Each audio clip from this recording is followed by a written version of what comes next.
So students, in this video we are starting our topic parametric differentiation. Parametric differentiation बहुत अच्छा topic है, बहुत easy भी है।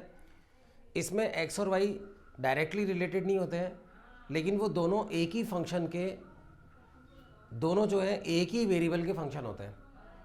जैसे यहाँ पर एक क्वेश्चन लिया है मैंने, तो बच्चों मैंने बीच में थोड़ा सा गलत बोल दिया था कि एक ही फंक्शन के नहीं, एक ही वेरिएबल के दोनों फंक्शन होते हैं। जैसे x जो है वो 280 स्क्वायर है और y जो है वो 380 क्यूब है। तो यहाँ पर t जो है वो एक वेरिएबल है और t यहाँ पर एक पैरामीटर है। x भी t पे डिपेंडेंट है, y भी जो है t पे डिपेंडेंट है। तो अगर हम चाहें तो x और y को सीधे सीधे भी रिलेट कर सकते हैं, लेकिन वो हमें रिलेट नहीं करना है, हमें इसका dy/dx फाइंड करना है। तो यहाँ पे dy/dx फाइंड करने के लिए कहेंगे, तो dy/dx फाइंड करने के लिए यहाँ पर एक फार्मूला है, और वो फार्मूला ये है कि हम dy/dt निकालते हैं और dx/dt भी निकालते हैं। इसको t से डिफ्रेंशिएट करके dx/dt निकालेंगे और इसको भी t से डिफ्रेंशिएट करके dy/dt निकालेंगे। उन दोनों की वैल्यू यहाँ रखेंगे और वो जो रेशो में आएगा वही हमारा आंसर होगा। तो ये हमारा इसका फार्मूला है। तो लिटरली एक तरह से dt कट जाता है और dy/dx आ जाता है, दैट्स इट। तो फार्मूला याद रखने में भी आसानी है। तो since x is equal to 280 square है, तो जब हम इसको dx/dt करेंगे तो यहाँ पर 2a जो है वो कांस्टेंट है और t से डिफ्रेंशिएट कर रहे हैं, तो t स्क्वायर का जो डेरिवेटिव है वो कितना हो जाएगा 2t। तो ये dx/dt हमारा सॉल्व होकर आ जाएगा 480।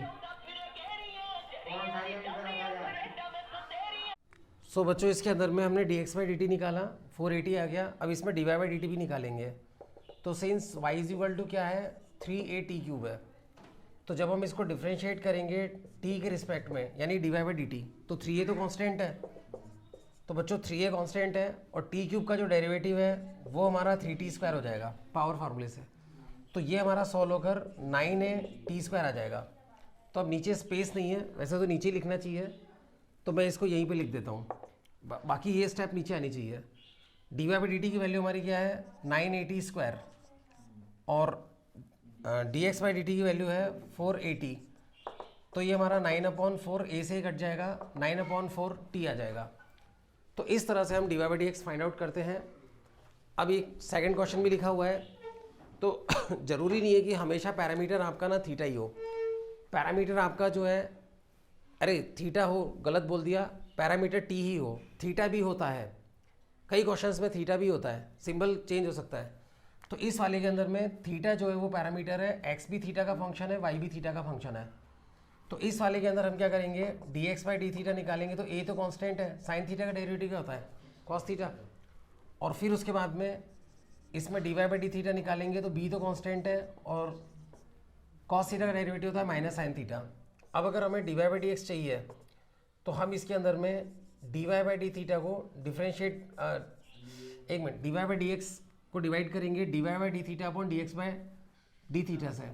और ये याद रखना बहुत आराम का चीज़ है, क्योंकि देखो dy ऊपर है तो dy वाला ऊपर आएगा और dx नीचे है तो dx वाला नीचे आएगा।